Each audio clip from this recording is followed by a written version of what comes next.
విజయనగరం నగర సంకీర్తన కార్యక్రమం నిర్వహించారు. జనసేన పార్టీ ఆదేశాల మేరకు వెంకటేశ్వర స్వామి వారి ఆలయం నుండి భజన బృందంతో నగర సంకీర్తన కార్యక్రమాన్ని నిర్వహించారు. తిరుపతి లడ్డు అపవిత్రమైన కారణంగా డిప్యూటీ సీఎం పవన్ కళ్యాణ్ పిలుపు మేరకు ప్రాయశ్చిత్త పూజలు నిర్వహించామని జనసేన పార్టీ కార్యదర్శి పాలవలస యశస్వి తెలిపారు.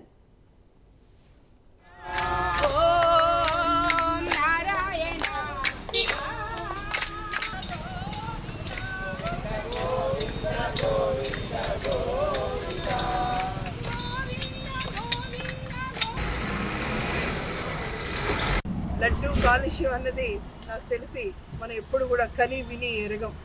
అంత ఘోరమైన అపచారాన్ని ప్రాయశ్చిత్తంగా పవన్ కళ్యాణ్ గారు నిన్న కాలినడకతో గుడిపైకి ప్రాంగణం పైకి ఎక్కడం, మెట్ల పైకి ఎక్కి వెంకటేశ్వర స్వామిని ఈరోజు దర్శించుకుంటారు. ప్రక్షాళనగా చేసిన పొరపాటుని ఎవరైనా సరే మానవ తప్పితం దాన్ని ప్రక్షాళనగా ఆయన చేసిన ఈ 11 రోజుల దీక్షకి ఈరోజు నడకతో వెళ్ళి పవన్ కళ్యాణ్ గారు దర్శించుకొని దాన్ని ఎలా అయితే క్షమాపణ కోరుకోవాలో ఆ విధంగా దీక్ష చేసి మా అందరికీ జన సైనికులకి ప్రతి ఒక్కరికి సందేశం ఇచ్చింది. సంఘీభావంతో మీ అందరం కూడా ఈరోజు 3వ కార్యక్రమంగా ఈరోజు నగర సంకీర్తన ప్రతి రాష్ట్రంలో ప్రతి ఒక్క జిల్లాలో చేస్తున్నాం. అయితే ఇది తప్పకుండా ఇది మానవ తప్పిదం.